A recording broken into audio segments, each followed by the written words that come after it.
Hello, my name is Daniel Poppy, and you're listening to my story, One Last Toast for Ebenezer Fleet.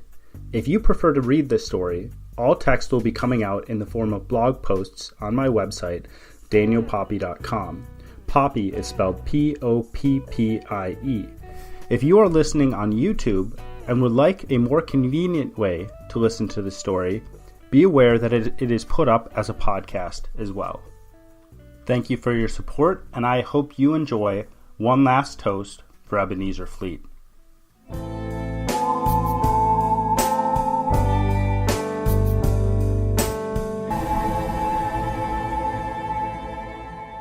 One Last Toast for Ebenezer Fleet, Chapter 2.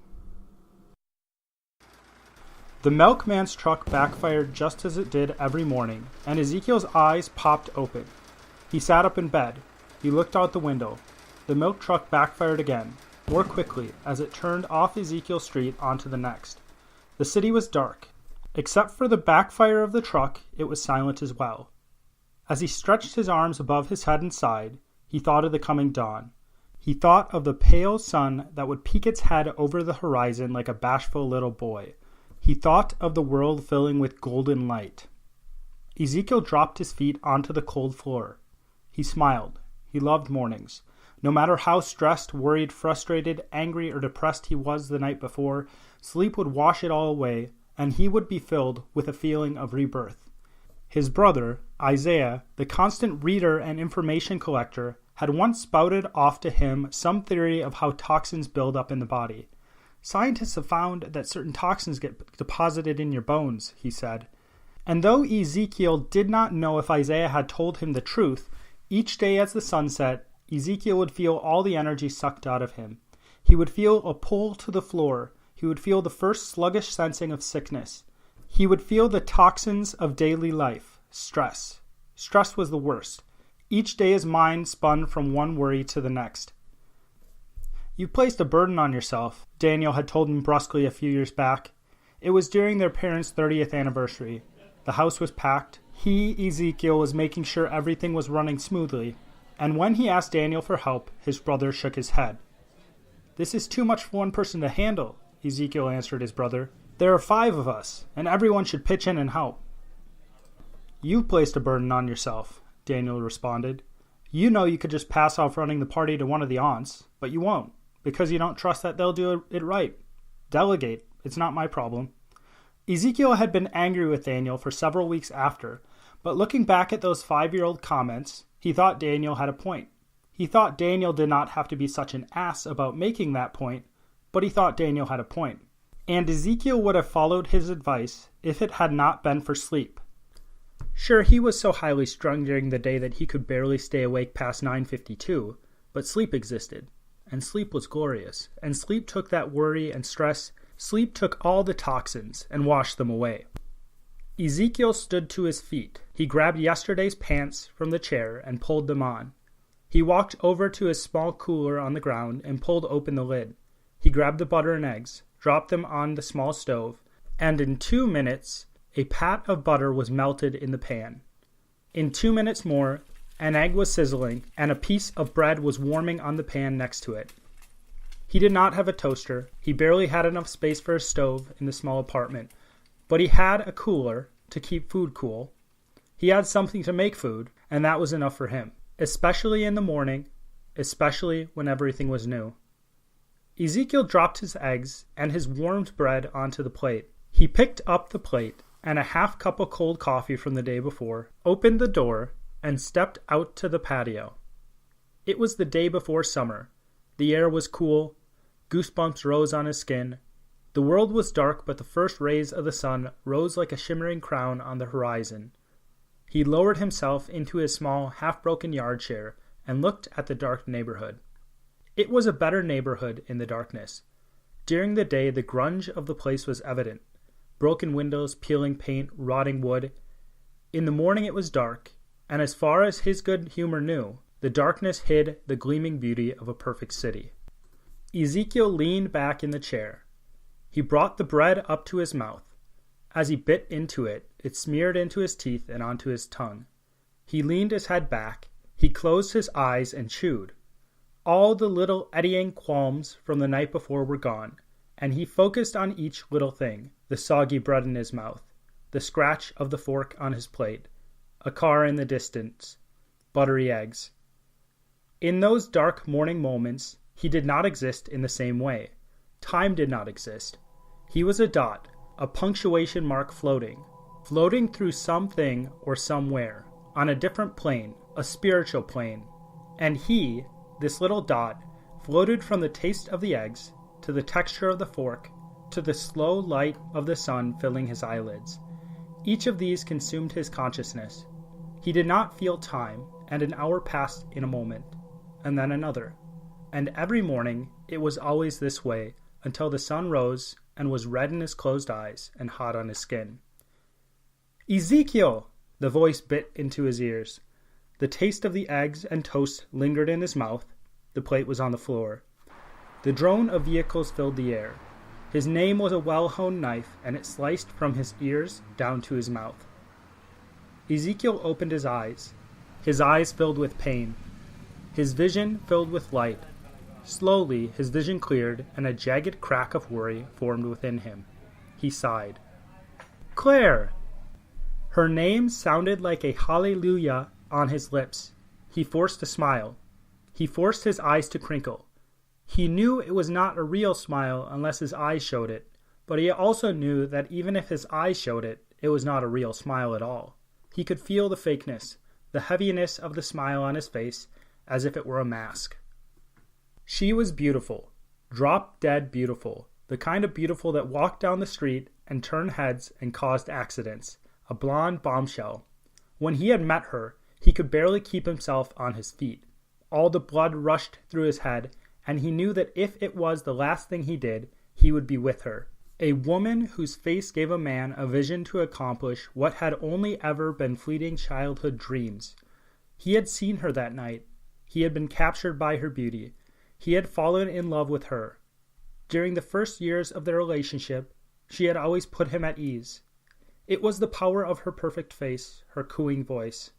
He would feel the unsteadiness of anxiety, but when he looked at her face, when she spoke to him, he would forget all his worries. Like something holy had touched him and swept all his cares away. It felt even better than the cleansing of confession. Now, that uplifting transcendence was gone, and her voice sent him into neurosis. Morning was peace. She arrived. Peace went away. A subtle anxiety he did not even notice replaced it. The base of his neck tightened. He looked over to her, and he smiled his fake smile. "Claire!" The big fake smile was frozen on his face as he said her name again. She waltzed up to him. She bent down. She kissed him on the lips. She did not smile. She instead stood back up and pulled open the door. "Have you eaten yet?" she asked. "I had some bread and eggs," he answered. "And some coffee," he added, and lifted the cup toward her. She shook her head, and a smile formed on her face, a smile an adult would use if a child had just said he ate peppermint for lunch. "I thought we were going out," she said. "Did you forget again?" Ezekiel swallowed. He glanced across the street. He looked back at Claire. He shook his head. He sighed. He said. She wagged her head. She looked at him in the eyes, and a small, affectionate smile brightened her face. Ezekiel did not notice the smile. He tightened his jaw and slipped further into worry. She stepped through the door into his small apartment. The door slammed behind her, and he sighed. He loved her. He knew that. He knew if he knew anything, it was that he loved her. It was a love at first sight story. He had been swept up in her, and they would be together the rest of their lives. He did not have a ring yet, but he did not need a ring. She would let him know when he needed a ring. She would give him a subtle, nonverbal nudge. He would go get the ring. He would propose. It only mattered when she wanted it to happen. Ezekiel swallowed the knot of nerves that rose in his throat. He wished she swept his worry away as she once did, but that transcendent balm was gone. It faded slowly, without him noticing. He had awakened one day. He had met her at a cafe for lunch, and the gears in his brain seized with worry. When Isaiah confronted him about her, Ezekiel had been filled with worry that maybe his decision to date her was the wrong one. But he mulled it over, chewed on it, ruminated, meditated, analyzed, and he concluded that he was the problem. It was his thoughts about Claire and himself. If ever a person was perfect, it was Claire. If ever an angel descended from heaven and came to live among humanity, it was Claire. If ever the Holy Mother herself was reborn, it was in the form of Claire. If anything was wrong with her, it was that she was too perfect. She was perfect, and as he measured himself against who she was, he knew he was not good enough. He knew he never could be good enough. He wanted to give her everything she deserved, but being only mortal, he could not. So he worried. When he forgot about her, the worry would subside. If by himself he only had himself to measure himself against, she would arrive, and suddenly he was a tadpole in a puddle. She was the ocean itself. He was chaff. She was pure gold. "You coming in?" she called out to him. "If you're taking me out, you've got to change into something nicer." He pushed his thoughts down. He glanced at the door. He reminded himself that he loved her more than anything, and he smiled. "Yes," he cried back, "I'm coming." He stood up. He glanced at the alleyway. It was ugly, so ugly. The apartment buildings were square and gray. Each was soot-stained, and the people who were now poking their heads out for the morning were just as ugly as their neighborhood. "Coming!" he cried again. He flung open the door. He stepped in, and he looked at that angel that had descended from heaven to be with him, Ezekiel, such an ugly person in such an ugly place. "What should I wear?" he asked. She smiled over to him. "I picked something out for you and put it on the bed." She motioned to his bed. He looked to see a pair of slacks, a belt, and a checkered shirt. "But Ezekiel," she always called him Ezekiel, "we really need to get you some nicer clothes, dear." He nodded and walked over to his clothes. He picked them up and he entered the bathroom. "Well," he spoke through the door, "once I get a damn raise, it won't be too hard." "Ezekiel, I told you I don't like you talking like that." Her voice was sharp. He pulled on the pair of pants. Claire, you know I deserve more, and," he sighed, "it'd be good to get paid what I'm worth. I could understand if the economy was worse, but it has never been better, and But don't use those words," she cut him off. "You know I don't like those words, so why do you use them? You shouldn't be using them at all." She sighed. "What would your mother think?" His tongue ran across his front teeth. "Mother curses more than I do, that's for sure," he muttered to himself as he buttoned his shirt. "What was that?" He heard her through the door. "Yes, dear," he said. "Good." He could hear a smile in her voice as she said the word. "Are you ready?" she asked.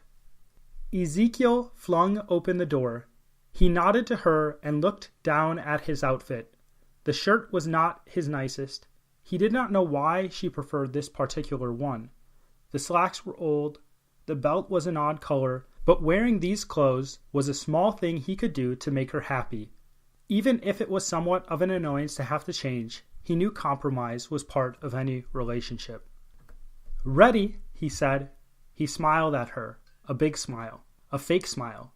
He was not happy today. He was tired. He was worried like he always was. He felt mechanical, but he wanted to make her happy. A smile was such a simple thing, such a small thing. He did not feel like smiling, but it was such a small compromise. "Are you wearing those?" she asked. Her voice was filled with incredulity. "What?" His chest tightened with worry. He was sure he had not missed anything. "Those shoes." She stared down at his feet. "What do you want me to wear?" he asked. She sighed. She shrugged. She met his eyes and gave a half-hearted, pained smile. Her eyes did not emote at all. They were filled with the same incredulity. "What?" he asked again. His voice was laced with stress.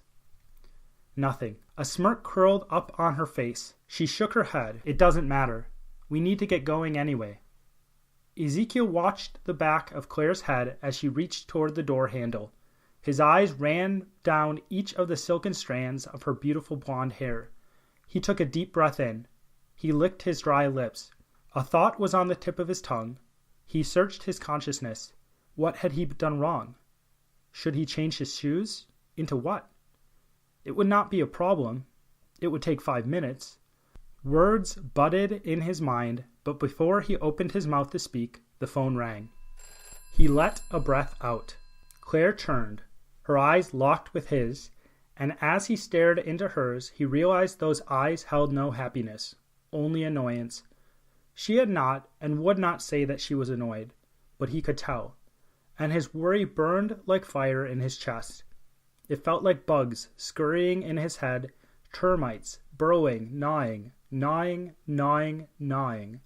The phone rang again. Burrowing, gnawing, eating, consuming. The phone rang a third time. Are you going to get that? Her voice betrayed a quiet annoyance. He jumped toward the phone and snatched it off the receiver just as it began to ring again. Hello? His voice wavered as he spoke into the phone. Ezekiel. It was his father's deep voice. Dad? He answered. His father coughed. It was a cough that had been around for more than a year. Ezekiel, are you busy this morning? He coughed again, a wet, spongy cough. I know you get up early. He drew in a shuffling breath. Ezekiel looked at Claire. He met her eyes again. Her mouth pursed, her eyebrows rose, and then her attention shifted from him to the dirty street outside the window. A keen annoyance. He was sure of it. I'm not too busy.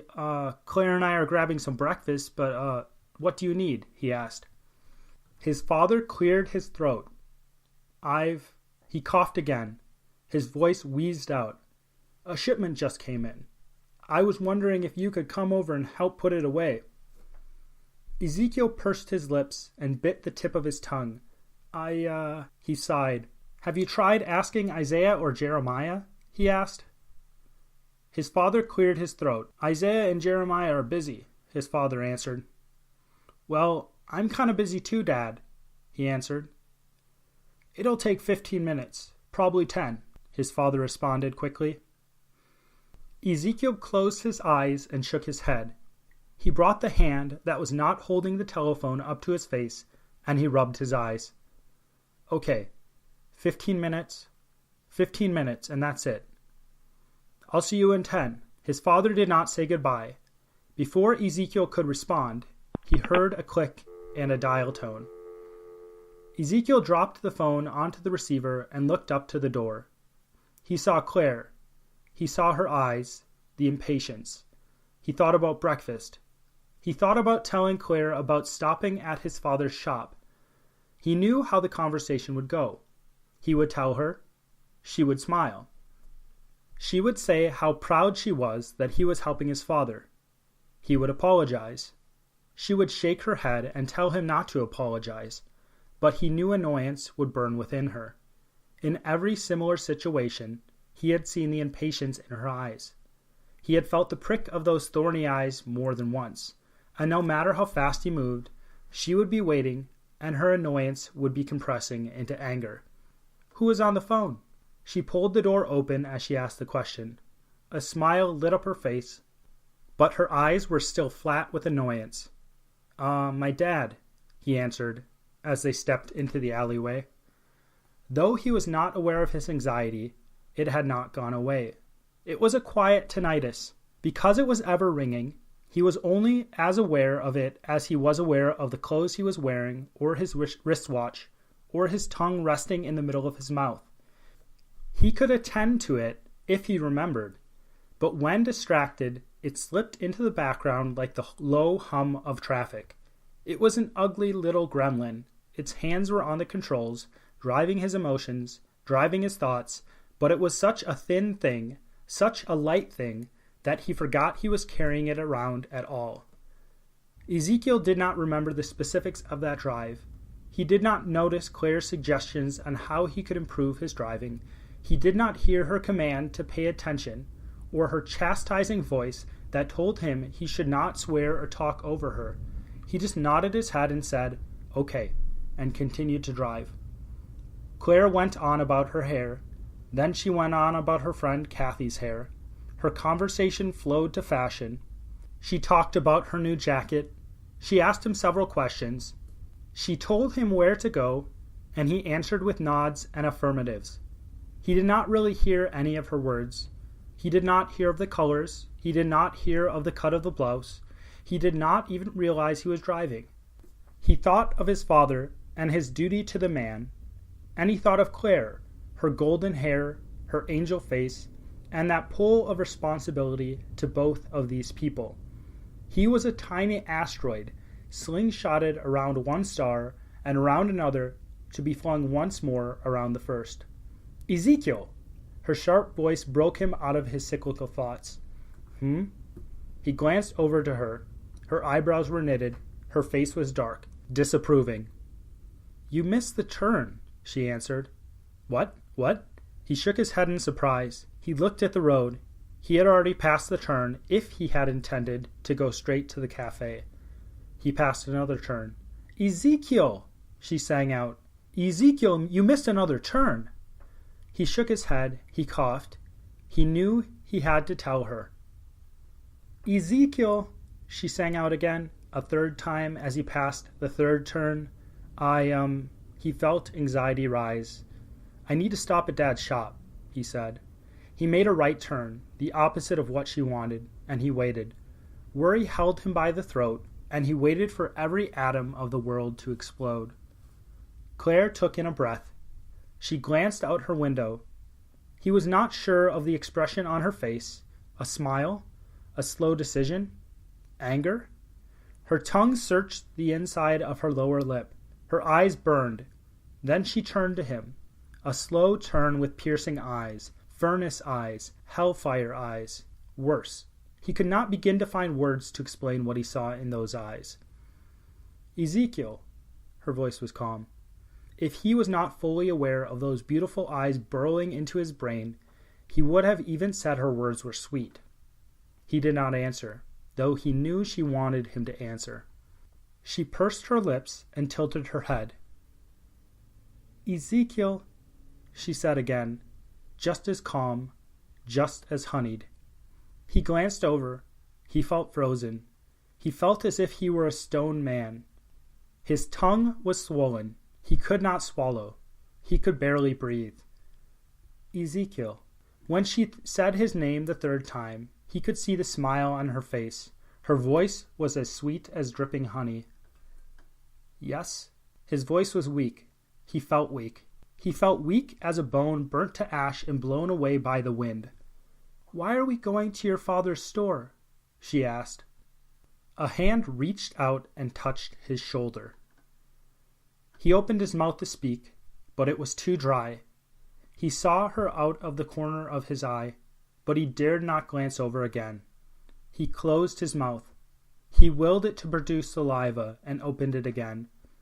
Dad just needs help putting a few things away, he answered. You promised that we were going out to breakfast today. You were the one who made the plan, and you were the one who forgot. She turned from him. He was glad. She turned back to the window and continued to speak, but anger gave her voice a razor edge. And now you've got to help your father. Though her voice cut with anger, it somehow maintained that same ironic sweetness. And now I know what you're thinking, Ezekiel John Fleet. You're thinking that it will take a few minutes tops and we'll be on our way. Ezekiel sighed. He did not even try to respond to her at all. She turned back to him just as he pulled up to the curb in front of his father's shop. Do I mean nothing to you? The sweetness went away with the question, just as it always did. And her voice cracked, just as it always did, and she cried, just as she always did. Helping your dad move things into his store means more than me? Means more than us? Tears rolled down Claire's face. Her voice was a pathetic sob. But despite her indignity, she was still beautiful. She always was beautiful, even when Ezekiel was too tied up in worry and stress to notice.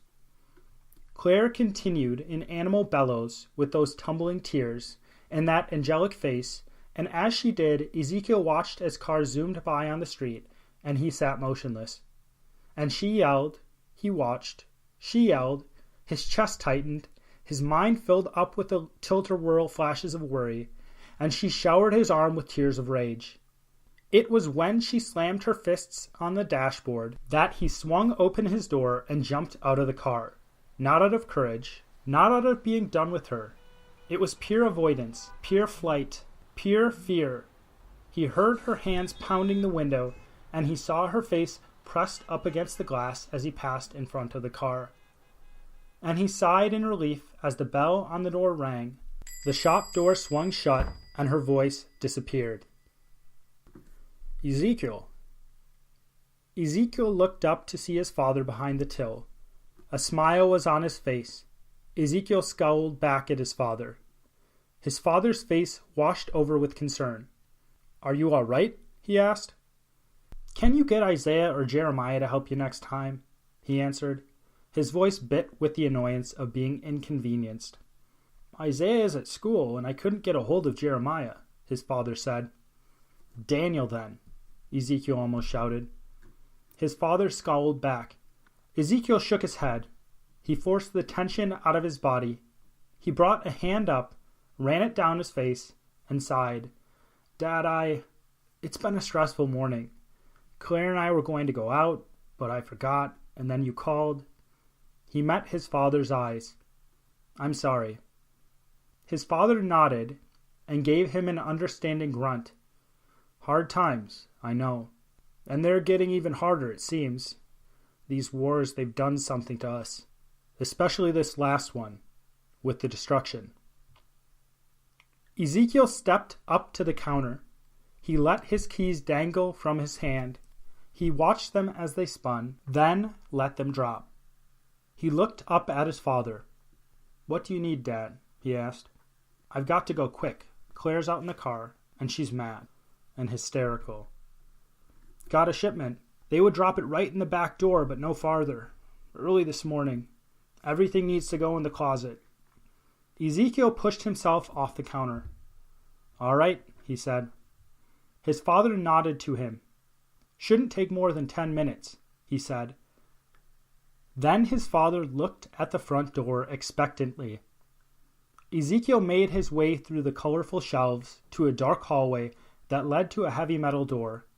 The door swung inward to a dusty room, an office. A small desk covered in papers was in one corner.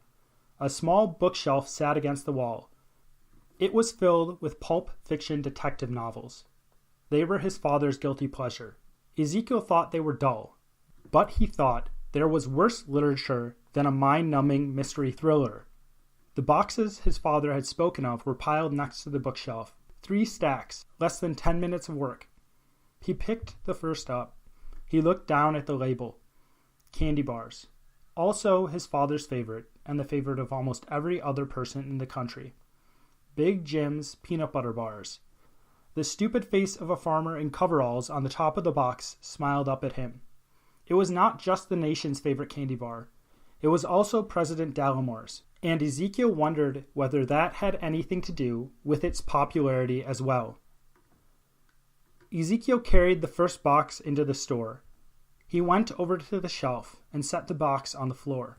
He popped it open and, grabbing handfuls, began filling the shelf. By the time the shelf was refilled, half the box had been emptied, and Ezekiel barely noticed. He swung it up onto his hip quickly. He almost ran over to the storage closet, and before it settled on the floor of the dusty room, he was already halfway to the office. As he swung open the office door, he glanced at his father. The old man cleared his throat. Ezekiel followed his eyes to the door, and Ezekiel thought of Claire. Her beautiful face filled his mind as he looked back into the dark office. He saw the calmness in every feature, but he saw the fury in her eyes. Fear fluttered in his chest. He tried to breathe out the tension. It dissipated slightly, and he wished he did not have to go back out to that car.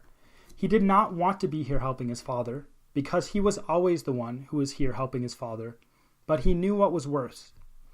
When he was done, he would walk out to the car, and even if Claire spoke to him as sweetly as could be, he knew she would be angry. He knew her eyes would still burn. He knew that every single syllable she said would have subtle disapproval. Maybe she would not shout, but he almost preferred when she did, because when she did shout, at least he was justified in running away. When she did not shout, when her voice was as sweet as a moonlit minuet, he was trapped. A weight pressed on his shoulders and stilled his feet and forced him to stay. He dropped the second box and waltzed across the room for the third. As he picked it up, he fantasized about going out the back, leaving the car, leaving Claire, taking the day off from everything, all responsibility. He could go to the park. He could climb a tree. He could look up at the sky, find images in the clouds, and he could let the day drift to afternoon, drift to evening. And he could sit in that tree all night and start summer off outside watching the slow rise of the sun. But he would not do it.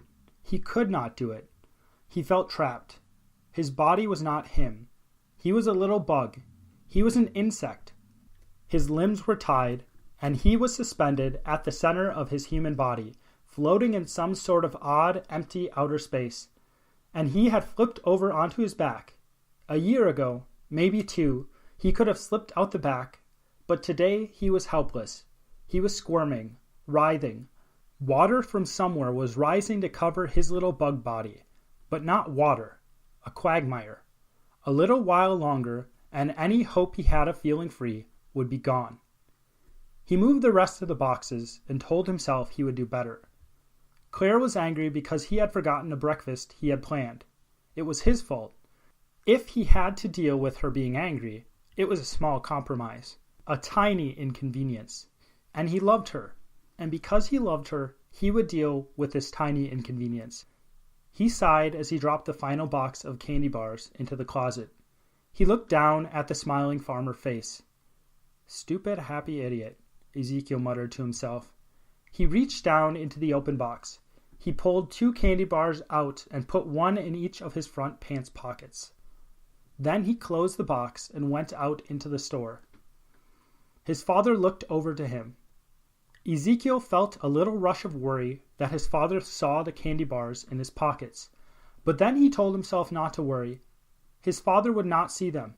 The man had never caught on all the other times he had taken a candy bar here or there. Ezekiel, his father said. Ezekiel sauntered over to the till. His father grunted. I haven't seen that girlfriend of yours in a while. You been dating 3 years now? He asked. Ezekiel nodded. His father's eyes narrowed. Have you got a ring yet? Ezekiel sighed. 3 years, his father continued. And you don't have a ring yet? 3 years of dating. You're 22 years old. She should already have a couple babies. You don't live forever, Ezekiel. Dad, your mother and I were already married by the time I was 22. His father's words came out quickly. We were married for 3 years already. 3 years.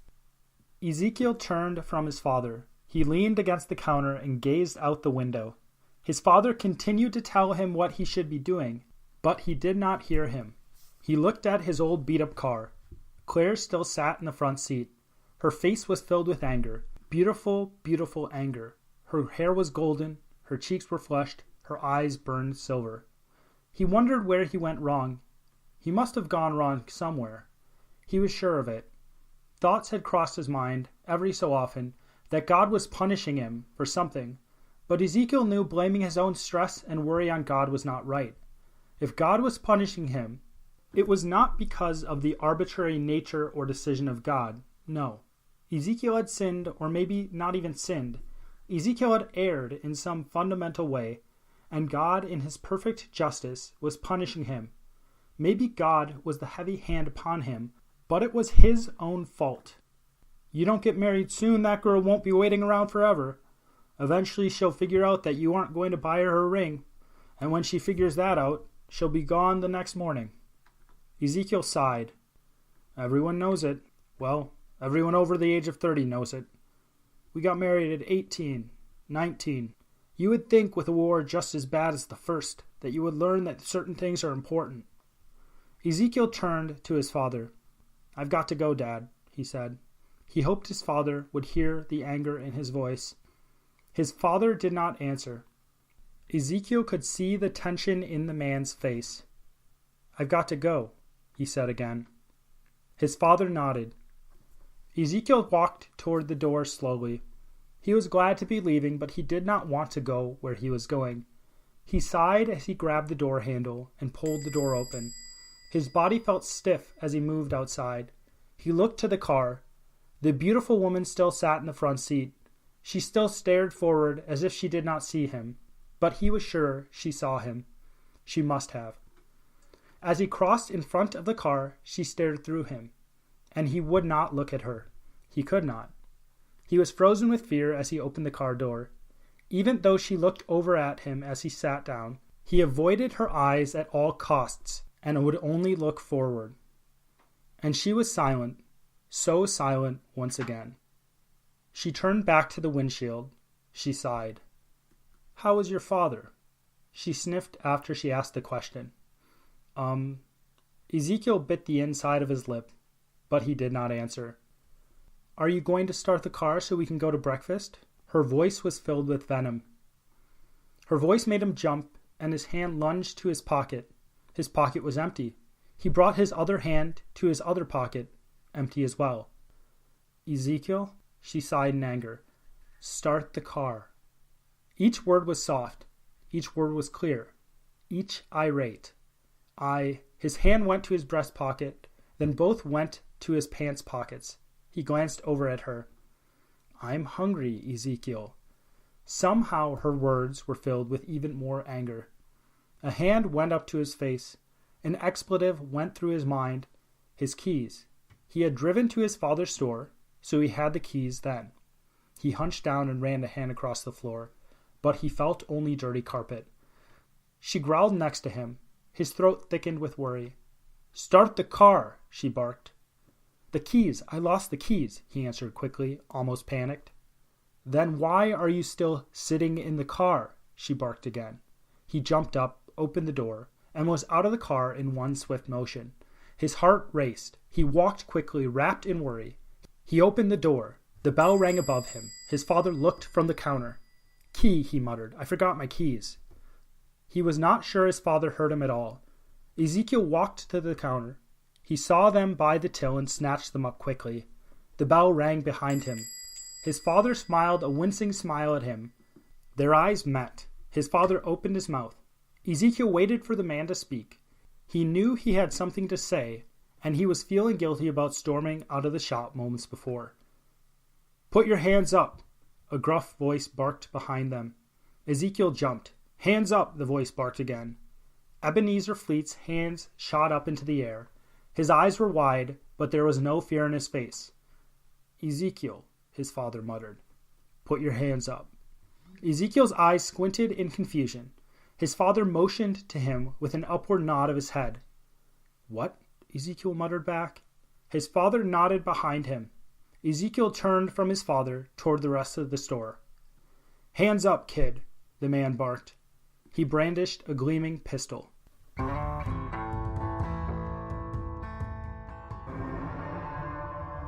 If you enjoyed One Last Toast for Ebenezer Fleet and would like to show your support, the biggest way you can do that is by heading over to iTunes and giving this podcast a 5-star review. If you want to support me further, follow me on Facebook, Twitter, or Instagram. Hit that subscribe button on YouTube or hit that subscribe button on your podcast app. If you're itching for something similar and can't wait week to week, you can always buy my book, The Ninth Hour, on Amazon for 99 cents. Thank you for your support ahead of time, and I'll see you next week on One Last Toast for Ebenezer Fleet.